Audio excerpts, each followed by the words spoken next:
And you're like hang on, I think I need to like... Hi, I'm Jesse. And take 2 to see how our centering, our position, our eyes in the camera.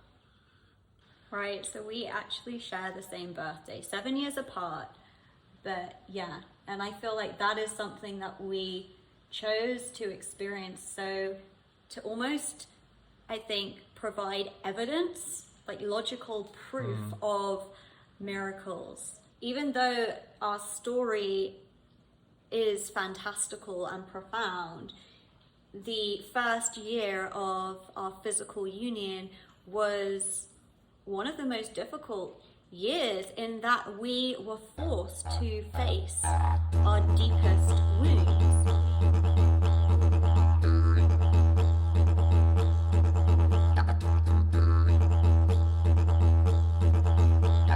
Welcome to today's video. My name is Kate Alexandra, and today I have a special guest. I'm joined by my husband. Hello, I'm Jesse. And today we're going to be introducing ourselves and a little bit about how we came together in divine union, our experience of divine union. And we get asked this story quite a lot.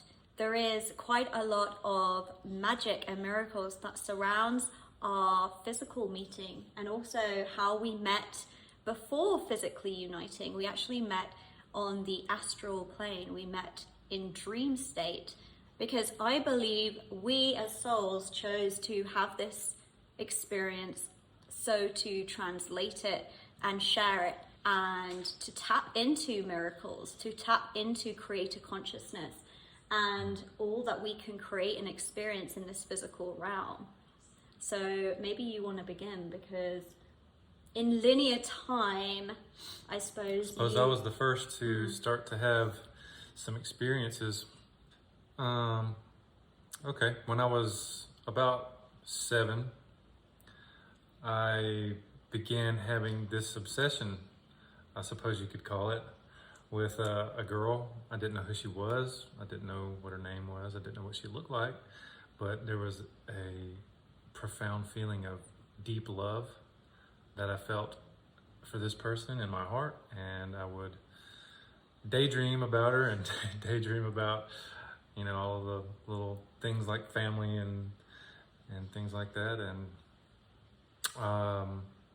so yeah, at 7 years old, I was kind of tapped into this very profound, sort of ahead of my years, I suppose you could say, feeling of love for someone. You were very intuitive as a child. In a way, more than I was, actually. I feel like you were much more consciously aware of magic and source consciousness. I think that my childhood was, you know, my parents were kind of hippies, and that allowed for some freedom in my childhood to let my imagination and that part of what's in all of us as children, you know, to kind of explore and to be within those moments of, you know, insights and dreams and things like that. And so, yeah, I would kind of wander around in the yard and this daydream of this girl that I didn't know what. This mysterious woman. Yeah. Or mysterious girl. Well, and age 7. The funny thing was it was sort of almost imagined from a place of being an adult, or, you know. Right, I've never asked you that. So you would dream about this woman, but she would would this be projected in the future when you were older? Well, yeah, I think that it was very, you know, centered around the idea of like adult concepts of love and family, and like, you know, as a couple, you know, like much, I mean, maybe I don't give enough credit towards a child, or my own self as a child, to be able to see the, you know, intricacies, I guess, of an adult relationship. But it seemed like in my imagination, it was very, you know, adult centered. It felt like a grown up love, you know? Right. I think that's how you've described it before. You had a very profound, almost cosmic maturity in terms of what you perceived possible in terms of love. Like beyond Hollywood and beyond fantasy and fairy tale. Yeah, you were tapping into something. It had a very, it was the purity of love, and it was, felt from the purity of my my child heart. And there was, a very profound knowing within me that it was special, that love is, something incredibly powerful, incredibly bigger than me, and that was the feeling that I was kind of tapping into, and I longed for it. I felt like I missed you. I felt like I missed this person, whoever this mystery woman, this mystery girl that my 7-year-old self had intuited was. But you also got more of a intuitive hit about this girl. So you were age 7. So let's just rewind, because this was actually the year that I was born. So age 7, you got this intuitive hit, and I was born. Yeah, at age 7, I had this profound intuitive, I guess you could call it a remembrance. I don't know what you, of this girl, and of this love, of this profound love. And that happened to be the year that you were born. And the very next year, I received another intuitive nudge that showed me that a girl born on my birthday was very important, was very special. And it just so happened that previous year that you were born on my birthday. Right, so we actually share the same birthday, 7 years apart. But yeah, and I feel like that is something that we chose to experience, so to almost, I think, provide evidence, like logical proof of miracles. So we share the same birthday, and that translates in our astrological charts. If you're familiar with the I Ching or human design or gene keys, that means that we both share the same overarching blueprint. And the sun sign, both our sun sign, we're both Geminis, we both share the wormholes and miracles. And so I feel like just even the blueprint of our union holds this same code, it holds the same transmission. So fast forward to 2017, and I underwent a huge spiritual awakening. I definitely had the kind of spiritual awakening which was a quantum leap. I changed almost overnight. I started to have very profound multidimensional experience, out-of-body experience, communication with my soul, my higher consciousness, my family of light, who would share perspectives with me. And it was after I started to communicate with a higher consciousness of my soul that I started to receive dreams. And I had a lot of dreams. These weren't just 1 or 2 dreams. These were countless dreams that started streaming in during my sleep state, of this man. And in all my dreams, he was actually faceless.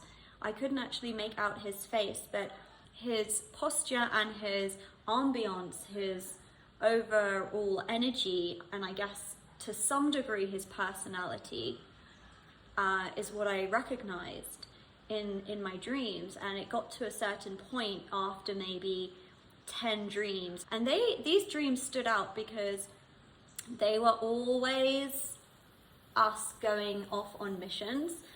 And sometimes actually we were like receiving an education, so we would be studying or preparing for a mission, but most of the time we were on a mission, on some kind of healing mission, some kind of rescue mission, something, and it would always be set beyond the time and space that I recognize now in this human existence. So these dreams would often take place in different worlds or different times that I didn't recognize. It didn't feel very earthly, and yet a lot of the time we were in human form.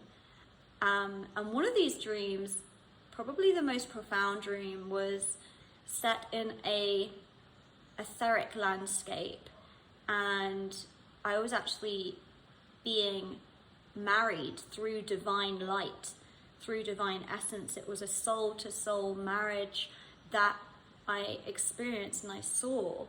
But after this dream, or 10 days, however long it was, it got my attention. And I remember waking up one day and thinking, wait, who is this person? Who is this person? And it was then that I started to receive a lot of messages, a lot of signs and synchronicities around twin flames. And I hadn't really heard of that before. And when I started to research it a bit, I disregarded it. I didn't really believe in that. I guess I was a bit of a pessimist about human relationships, actually. I didn't believe that true soul cosmic love was maybe even possible in this limited earthly reality. I think a lot of that was my childhood experience of relationship, but I knew in my heart what this love was, and these dreams started to awaken that in me. I started to remember this profound love that was unlike anything I had known before, anything that I had seen before. It was this timeless love. That's how I can only describe it. And like the support that I felt between us in those dreams, it was like nothing else I've ever experienced. This safety, this sanctity within the dynamic that we held for each other was really profound. So I actually started developing a more conscious communication with your higher self, who I knew at the time as P. He kind of began to introduce himself to me as I began to bring more conscious awareness into my communication with him. So this would be in waking state. I started to work with him as a spirit guide, actually. And that's what I believed he was. I believed this was my counterpart, my masculine counterpart, who remained in spirit. And that's just the way that we worked. And so interestingly, yes, some of these dreams and intuitive impressions that I was getting about this feminine from an early age created it created this recognition of the real essence of love, and the word sanctity that you used is a very good. It's a very good description of the way that it felt. Into my 20s, I started having dreams, and in one of the dreams, it was very quantum, similar to the way that you describe a lot of your dreams with P. We were in a very foreign landscape, and it seemed like another planet, sort of deserty, and there were these and fantastic things that were happening that were like, they were quantum, they were magical, they were otherworldly, yeah. And the thing that I took the most, in spite of all of the incredible things that were happening in that dream, was the feeling, because I was with, again, a girl, a petite blonde girl, and it was like the feeling that existed between us was a magnetism on a level that was so, sanctity is such a good word for it. It felt so safe, it felt so strong, and like it was the most incredible, unbreakable, good word. It was the most profound feeling of connection that I'd ever felt. And after that dream, I pined away for it. I longed for it. It felt so good.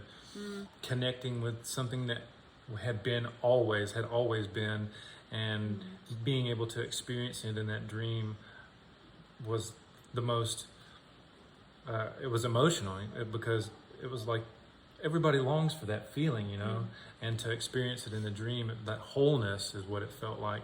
And it was just the most beautiful feeling.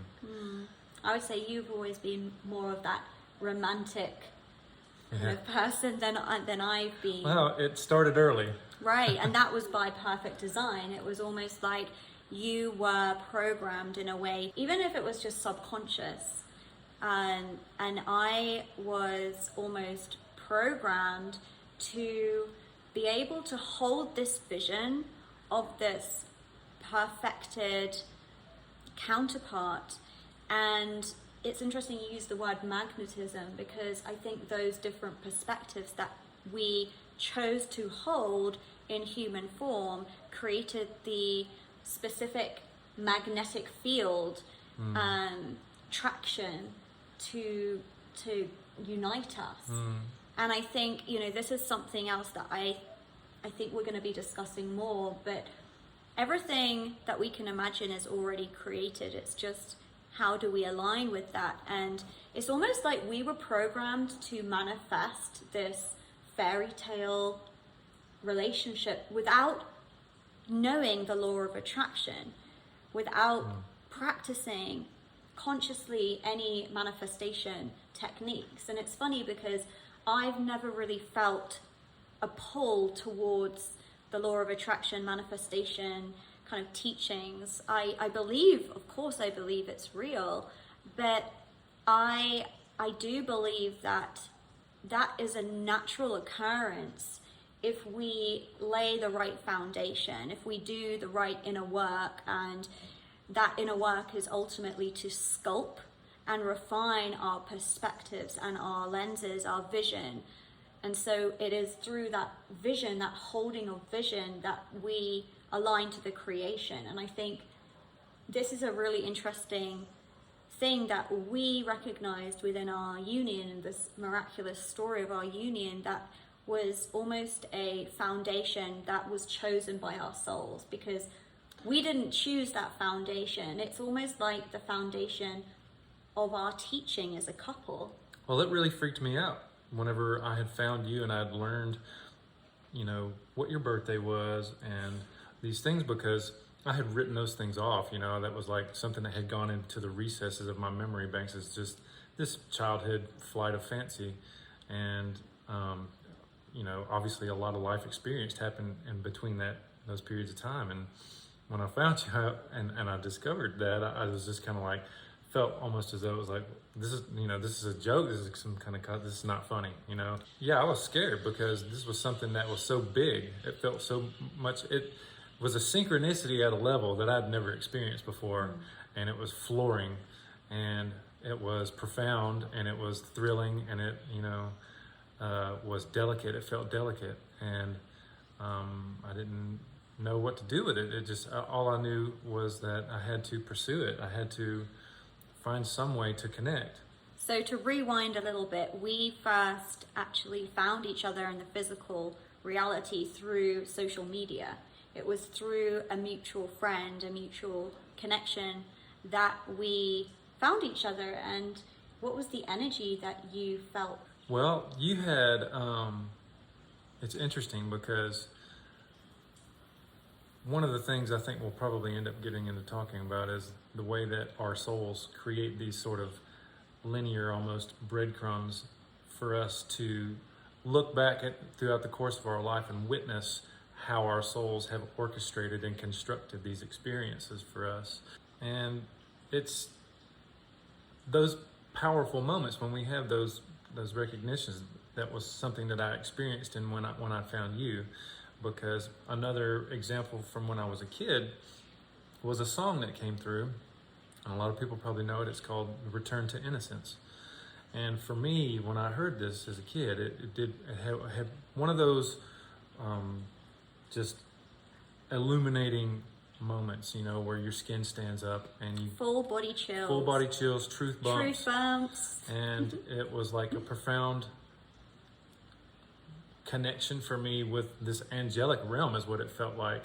A milestone, a pointer, this point of, you know, this point is important. This song, I received a download to delete from my social media account where you can link your website and your contact details. I received this random thought, this random download to replace that with this song with a link to the YouTube version of this song. And I did it for just, I think, 12 hours. I deleted my website and my contact details, and I put this Enigma Return to Innocence. Why? Why did I do that? I have no idea. It was just this random idea that popped into my head. And at that time, Jesse, you just happened to have stumbled across me and decided to stalk me. Yeah. And when I heard that, it was like that feeling of home was what it was. It was the feeling of home. It was that one of those connection points where all of the, breadcrumbs create the puzzle pieces or the picture or whatever that induce this feeling, this otherworldly feeling of connection, that synchronicity, that powerful synchronicity. And I feel like we've really been schooled and educated by looking back in hindsight at the breadcrumb trails of what some people would call synchronicity, but what I call by design. We designed it this way for a reason. What is that song speaking about? It's speaking about the return to innocence. It's speaking about the reintegration of our source consciousness, the healing of our inner child, that freedom, and so at the time, not recognizing the profound message. What is this divine union teaching us? We are literally returning to our innocence. We're stripping back, peeling back all of the layers of junk and false programming and wounding and trauma that has protected our heart, protected the innocence of our golden seed. Inside the heart, it is the golden child who is rebirthing through our union. We're experiencing that together, and everybody's here to experience that, whether in union or through their own unique journey. We're all here to experience our rebirthing of our inner children, because it is through the inner child, it is through that golden seed that we reconnect to our divine destiny, our divine purpose. The child is the master. I think it's within these layers that hold perspectives to share, and that's what we feel inspired to bring this through. Hopefully people can believe in this. People can believe in the magic of what their soul is capable of. And I think that they will. I think that you feel it. I know before I came here, some of the guys that I used to work with, I spoke with, and, I talked about some of these experiences that we were having in this magical unfoldment of synchronicity that was taking place just in the short period of time that we'd met or that we found one another. And he began to share some experiences in his life, and I just encouraged him, don't give up on that. That is important. These are the things that our souls lay out for us to lead us on our way to finding the fulfillment and our purpose, and it's important. Even though our story is fantastical and profound, the first year of our physical union was one of the most difficult years, in that we were forced to face our deepest wounds, peeling back those layers of trauma and illuminating all of our limitations, our beliefs that are rooted in fear. All of our false self has been illuminated through this mirror that we hold up for each other. It's definitely not been an easy journey. It's not for the faint of hearted. I think we'll definitely do more videos on this, because the precision of how our wounds trigger each other is nothing less than by divine design. And how we have activated each other and how we have killed each other in many ways. Well, and through every one of those deaths, the doorways and the paths that we open up for one another, they're complementary. You know, when you go through something, it affects me, and vice versa. And there's constantly this give and take, and this sort of almost like your legs walking forward, one leg then the other leg then one leg, and there's always this sort of forward progression. And you know, sometimes you know it's difficult, and it's really all about the level of commitment and devotion to yourself and to one another that provides the catalyst to do its work. And being able to hold the higher perspective, being able to see the gifts and the patterns that play out within our dynamic. It's interesting that we're speaking about these deaths and rebirths, because even though we share the same birthday, we are 7 years apart, and so we do have different astrological charts and different intricacies to what we're here to experience. And you are, in your astrological chart, you are the master of death, right? And I am the master of birth. And it's like the container that you hold, when that is stretched and that is expanded, we see a huge activation within my oracular gifts. So I will begin to connect to different soul aspects, or I will begin to have profound visions or messages come through, or even just another perspective or another lens of awareness that we can both utilize and integrate, and that helps us, it perpetuates us. And so with your expansion, that's what we see, don't we? We see the expansion of my oracular gifts, and then but it's simultaneous. That in turn ends up serving the other. They continue on in that complementary fashion. That clarity that you bring through helps make the chaos of what I've experienced make sense, which is empowering, and it also is motivational to continue to grow, to continue to move into the place that whatever it is that we both need to continue our growth, to continue the expansion process. It took us a year to really understand how we work and not get stuck in the actual experience of the rebirth, and actually see the pattern. The shifts really came when we really understood the simultaneous dynamic of how we both work together. And it was when we started to really work with that in more of a conscious way that the quantum leaps really happen. It's this dance between being able to bridge both perspectives of the potential, which we could say the future is the future.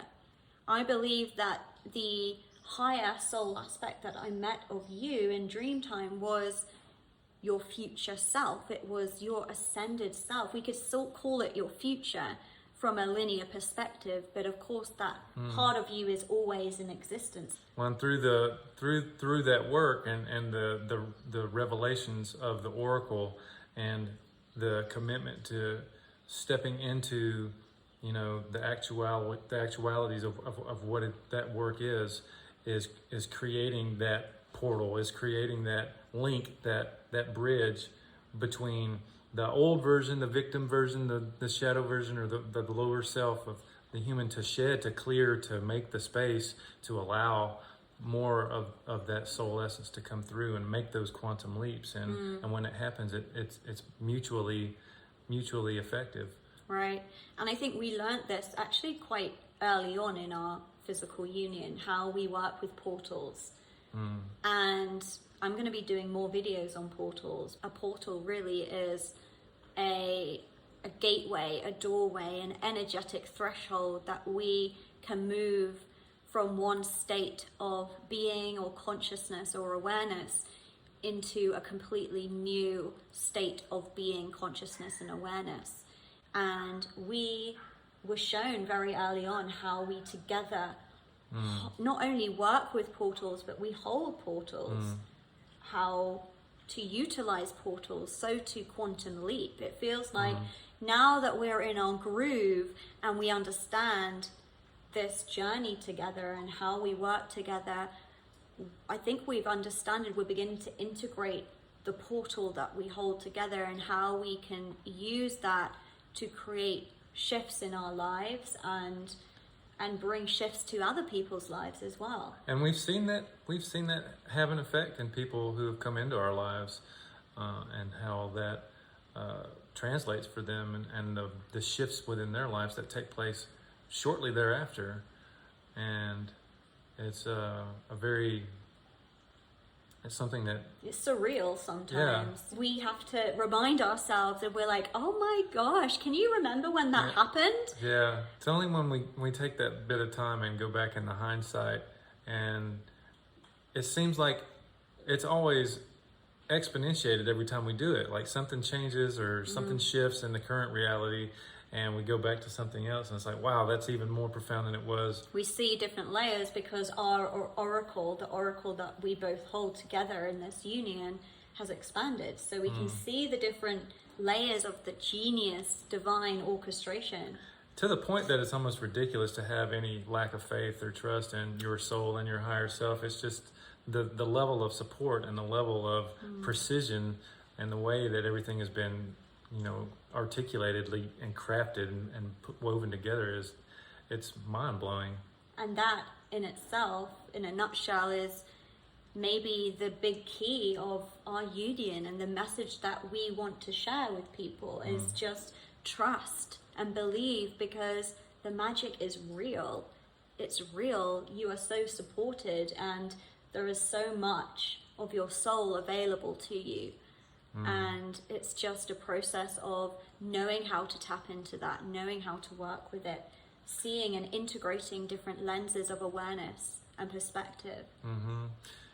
Being honest with yourself on those limiting thoughts, the limiting things that are keeping your access to that, visual of that, the way, the methodology that your higher self creates your existence by works.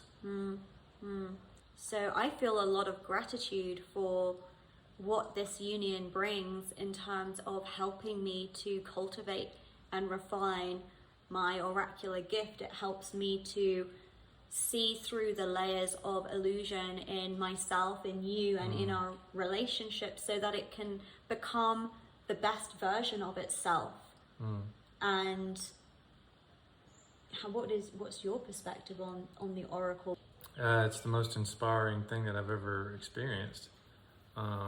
It's challenging. It, obviously it brings to light all of the places within yourself that are not of the highest esteem, of the highest excellence. And I have moments where I feel utter,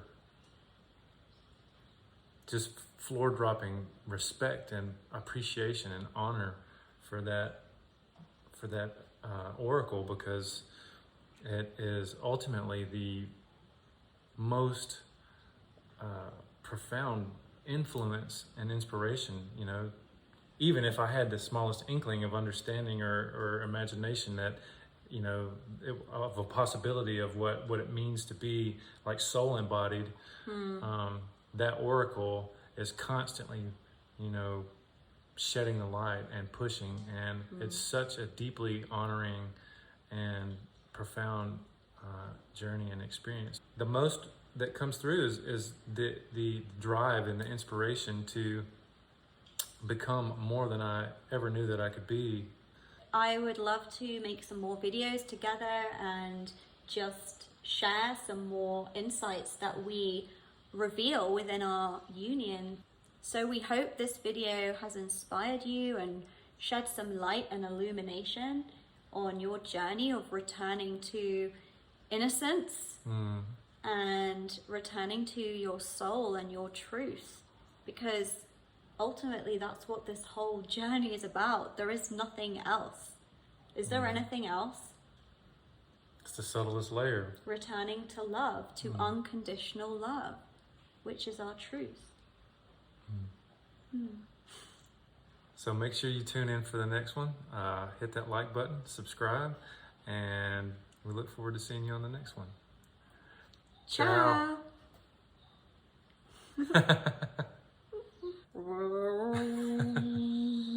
Go out to the side. Go.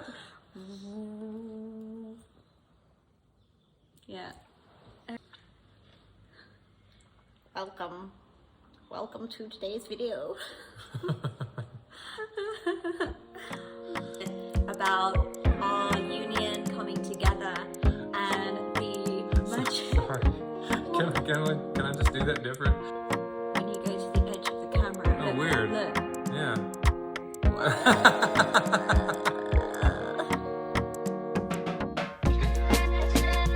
If you feel ready to elevate your self-development and refine your unique soul expression and gifts, if you know it is time to expand your container for more soul, more love, more joy and peace, then find further support and offerings on my website, as well as how to join me in person in Costa Rica for a 7-day gathering where we will be working intimately with the 8 pillars of Venus. Now is the time to glorify your inner cosmos.